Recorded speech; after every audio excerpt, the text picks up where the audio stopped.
Now for our story. Jessie Calvert was feeling lighthearted today. Her husband Ben was out of town on a business trip, and this fact alone had a great deal to do with Jessie's cheery mood. She'd had a pleasant, leisurely breakfast with the morning paper all to herself. Then she'd cut some flowers for the living room, played the piano for a while, read a story in a magazine, put a fresh coat of polish on her fingernails. All this time, Jessie wandered about with a kerchief tied around her head and a thick coat of dry skin cream on her face, secure in the knowledge that Ben couldn't possibly come home from the office unexpectedly, as he sometimes did, when he would look at her in horror and ask, "What in thunderation have you done to yourself?" Well, after lunch, Jessie had a little nap, and then she dressed for the street, having decided to take dinner at the hotel that evening, since Ben wouldn't be home. As she started downstairs from her bedroom... Never mind, Lucy. I'll go. Good afternoon, Jessie. Brett, I told you that you No, it's too late, my dear. I'm in now. How dare you come here like this after I told you once and for all... Oh, but Jessie, you didn't really mean it. Oh, yes, I did. Supposing Ben were here and you dropped in like this... Yeah, but you see, I knew he wouldn't be. I took the precaution of calling your husband's office before I came. He told me he was out of town. I'm surprised you had that much sense. And checking the enemy movements, you just call it in the army. Enemy. Yes, you're quite right. Ben certainly wouldn't be pleased if he came home and found you here. I'm sure I wouldn't know how to explain. Well, but I would, Jessie. I'd merely say that I had a little business to talk over, and since he wasn't in, I stayed on chat with his lovely wife. Well, I'll tell you this much. You're not going to stay and chat long. I wish you'd go, Brett. Go? Just like that? Without even being asked to sit down and have a drink? Well, Jessie, what are your manners? I'm afraid you've lost them all since you've married Ben. You know, it's disgraceful keeping your guests standing in the front hall like this. Oh, very well. Since you are here, I suppose you may as well tell me why you came. Come along. Since you urged me. Well, Jessie, I must say this is quite an improvement on that little apartment you used to have. Grand piano, thick rugs, everything that money can buy, huh? And yet, you know the old saying, it takes a keep a living. Oh, stop it, Brett. You're not the least bit funny. Yeah? Remember that little apartment of yours very well. You'd invite me for dinner. We'd have a few cocktails first.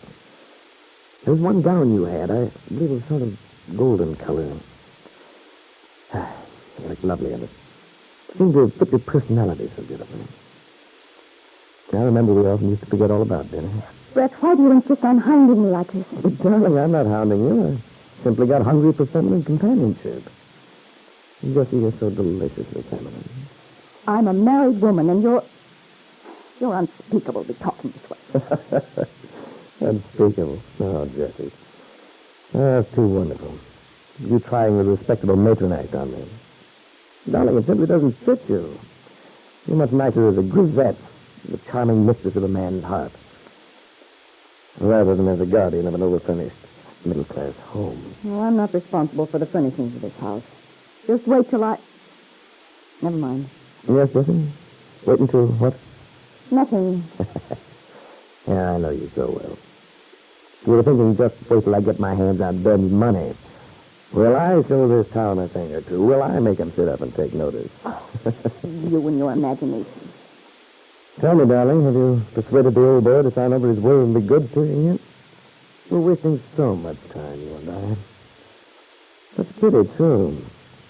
You're only fairly young once, you know. You'll run along and answer, dear. Probably your lord and master. Hello? This is long distance. Miami Beach is calling. Is Mr. Calvert there, please? Mr. Paul Cromwell calling. Paul Cromwell. Well, Mr. Calvert isn't here. Can you tell us when he's expected to return? He's out of town. He won't be home until late tonight or tomorrow morning. Operator, find out who's talking, please. Who is this speaking, please? This is Mrs. Calvert. Yes, Mrs. Calvert. Do you wish to speak to her? Yes, operator, I'll talk to her. Very well. Go ahead, Miami. Here's your party. Hello? Hello? Is this Mrs. Calvert? Yes. Look here, this is Paul Cromwell. Paul Cromwell. You're a friend of Kitt's, aren't you? Well, yes. That is, I've known her for some time. That's why I'm calling now. I don't know whether you people are aware of it, but Kitt's here in Miami. Oh, so that's where she went. No, we didn't know. We'd had no idea of Kitt's whereabouts since she left Wakefield. I suspected that. Well, the thing is, Mrs. Calvert, Kitt's in rather bad shape. She is? You mean she's ill? Yes. What's wrong with her? Well, it's rather difficult to explain. I mean, she's not physically ill exactly, but Well, then what is the matter? the fact is, Kitt's apparently had a mental breakdown. That is to say, she's completely out of her head at present. Oh, good heavens. And we've had rather a beastly difficult time with her. She's under a doctor's care, and we have a nurse, but the point is, she ought to be with her own people. You understand? Yes. Yes, of course. In other words, I can't take the responsibility of looking after the girl. It's her father's responsibility. Certainly, Mr. Cromwell. Ben ought to know, of course. I'm at a loss to know what to do until I talk to your husband. I rather hoped he might have returned. I called last night, and You did? Well, I didn't know. Well, someone, the housekeeper, I think, said Mr. Calvert had just left for out of town. This situation down here has me worried, Mrs. Calvert. I can't take the responsibility, you see. And on top of everything else, Kitt's completely out of funds, you know. No, I didn't. Kit hasn't written to us, Mr. Cromwell. Oh, that's right. Well, in any case, the doctor's recommendation is that someone be sent immediately to bring the girl home, where she can be looked after properly. The whole thing is extremely urgent, Mrs. Calvert. I wish you could know how very urgent. Yes, I believe I understand well enough. A mental breakdown. It's a serious thing. Believe me, we've had a time of it. Fortunately, I was able to find a doctor who seems to be quite competent. But he's not a specialist. And that's what you'll need. A psychiatrist. Yes, yes. Well, Mr. Cromwell, I'll certainly tell Ben as soon as he returns. I only wish I knew where to reach him in the meanwhile, but frankly, I don't. Well, I'll be waiting to hear from him. I'm staying at the Vista Del Mar Hotel. Vista Del Mar Hotel? That's right. Thank you, Mrs. Calvert. Goodbye. Goodbye. I gather there was a call concerning the prodigal daughter. Yes, it was. She's ill. Mental breakdown, according to what this Paul Cromwell says. And this Cromwell, former lover husband. Mm-hmm. Apparently, she scooted right down there. She's in Miami. Well, judging from the conversation at this end, Cromwell wants to get out from under the responsibility. That's right. Can't say that I blame him. Mentally ill. It's bad, Jessie.